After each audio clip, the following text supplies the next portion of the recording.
Hello and welcome. In today's video I'll be doing a run through of how I painted my Ultramarines in the Warhammer 40k First Strike Starter Kit. This video will feature the Ultramarine Intercessor. I'm relatively new to painting Warhammer, so any tips or advice would be greatly appreciated, and don't forget to leave them in the comments section down below. I got this kit around 3 years ago and it's just been sat in my garage ready for a rainy day. I put them together and began to prime. The primer I used was the Vallejo Grey Primer with some of the Vallejo's airbrush thinner so I could apply even coats. I managed to apply at least 3 layers of primer. They actually turned out okay after I finished priming, considering this was my first time using the airbrush. I'll put a link in the description down below to the airbrush that I have used for this video.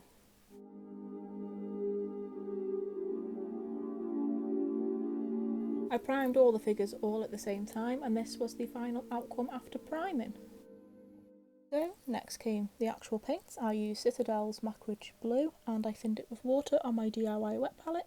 To find out how I made my own wet palette, go and check out this video in the little pop-up. I opted to use a kitchen paper instead of a sponge in this video as I found it to be more absorbent and it lasts a bit longer. So as the paint was thin, I applied thin layers of paint to the figure, and I waited around 10 to 20 minutes between each layer to give it time to dry. Overall I applied around 3 layers, which gave it an alright look overall. I opted to paint the entire Space Marine in this blue, as the Space Marines are mainly a blue colour. So for this part of the paint I used a size 2 brush. I got the brushes off eBay for about £6 in total, and they come in various sizes, which go from like really detailed small brushes to bigger brushes, and I wiped off any excess paint off on a paper towel.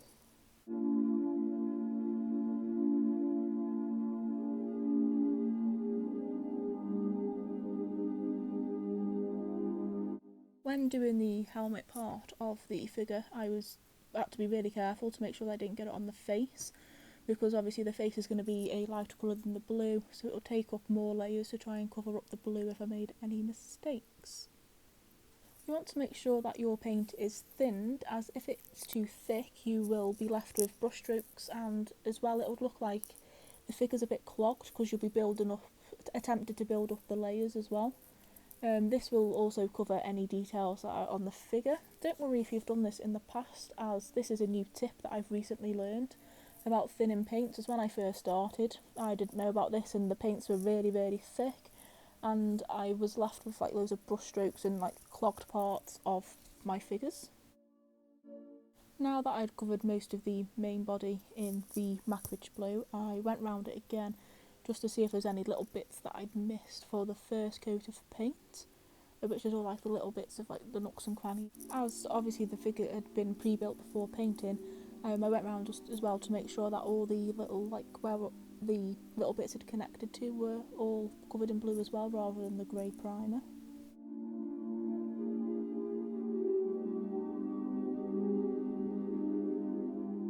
There we have it. After about 3 layers of really thin paint, it gave a decent coverage of the figure, leaving all the bits of detail. So now on to the next part.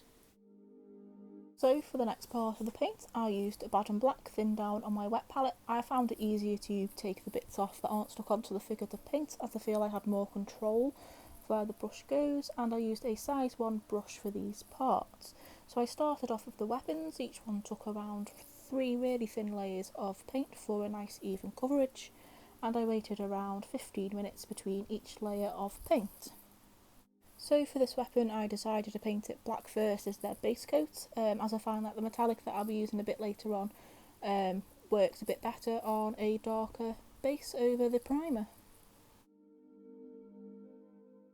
Next I moved on to the main body of the figure, and I started off with the belt, the pouches and the parts that are in between the armour. I'm not sure what these bits are called, with a Baden Black, which I thinned down on my wet palette again to get a good clean even coverage.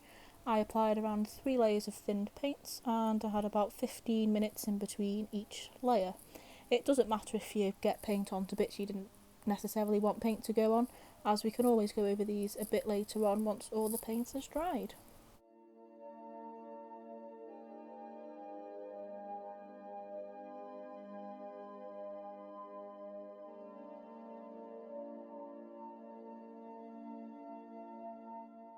So this is what the bits that I've painted look like after around about 3 thin layers of paint. As you can see, you can still see the details of the pouch and also on the weapon as well.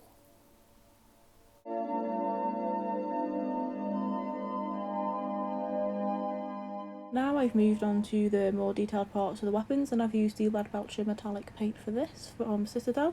I've thinned this down on my wet palette and used a size 1 brush. I applied about 2 really thin layers of this colour to both of the weapons.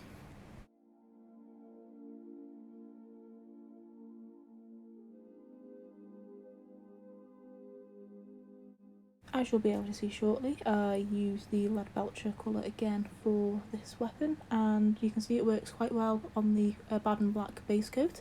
I find it gives it more of a dirtier look, which is kind of the look that I'm going for, and it sticks better, I think, to the base coat over the primer. I applied around about 2 thin layers of this paint, and I waited about 20 minutes in between each layer. So still using the size 1 brush, I moved on to the armour detail. I'm still using the Leadbelcher metallic for the little barrel shapes on the chest piece. Again, this paint was slightly thin, so I didn't lose any of the detail on these parts, and I applied roughly around 2 really thin layers of paint.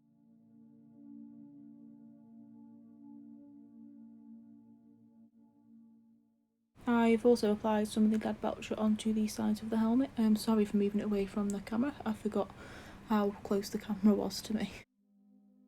I also applied some of the Leadbelcher onto the backpack pieces, but only on the 4 square bits, as you can see here, and also on the round parts. For all of these, I applied around about 2 thin layers of the paint, and I waited about 20 minutes in between each layer for it to dry, and then I knew it was dry properly. I've also applied some of the Balthazar Gold to the handle of the weapon. For this next part, I found it to be the hardest part of the paint overall, which is the edge of the shoulder plate. For this, I used Balthazar Gold, thinned down using my palette, and instead of using the tip of my brush, I used the side, so the edge side of it, and I find that you get more control of the brush and your paint's more likely to go where you need it rather than slightly knocking yourself and going onto the armour, which doesn't matter because you could always fix this a bit later on. I applied 2 thin layers of paint and waited about 20 minutes in between each layer so that I knew that the paint was dry properly before moving on to the next stage. I also applied 2 really thin layers of Balthazar Gold to the skull so I didn't lose any of the detail. For the next part, I mixed some Administration Grey and White Scar to my preference and added it to the skull part of the figure. I don't really have any measurements as I just winged it basically. I mixed White Scar and Flayed One's Flesh to create a sort of off-white colour and applied it in 2 thin layers. And for this stamp part, I used Mephiston Red and made sure that these layers were really thin so I didn't lose any of the details. So the next stage is dry brushing, and to dry brush you need an old brush, which is preferred by most people, and dip it into the paint that you want to dry brush with. You then wipe this off onto a paper towel or kitchen towel until there's almost nothing left on the brush. So when you brush onto the parts, it mainly hits the raised parts. So please note that this is a relatively new skill for me, so any feedback is appreciated.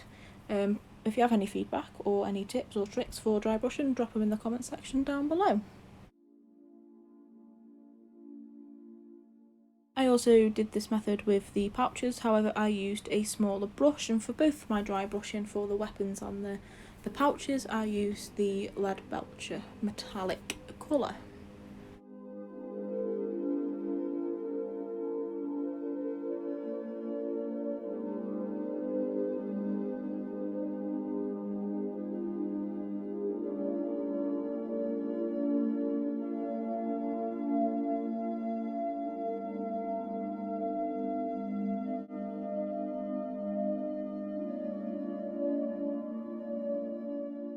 So this is what the weapon and the figure look like after dry brushing. As you can see on the figure, you can see the slightly raised areas have the metallic colour on them.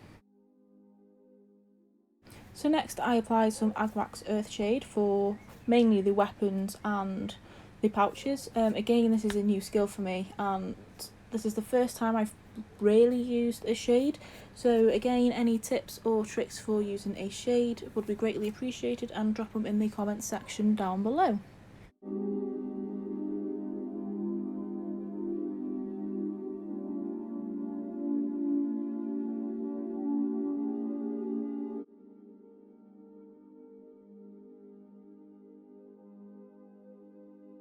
And there we have it. This is my finished Space Marine. I thought it went really well, considering I learned some new skills along the way, such as dry brushing and using a shade. I hope you found this video helpful, and thank you for watching. If you enjoyed it, give it a thumbs up, and also don't forget to subscribe to my channel so you don't miss out on any future uploads, and I will see you all again soon.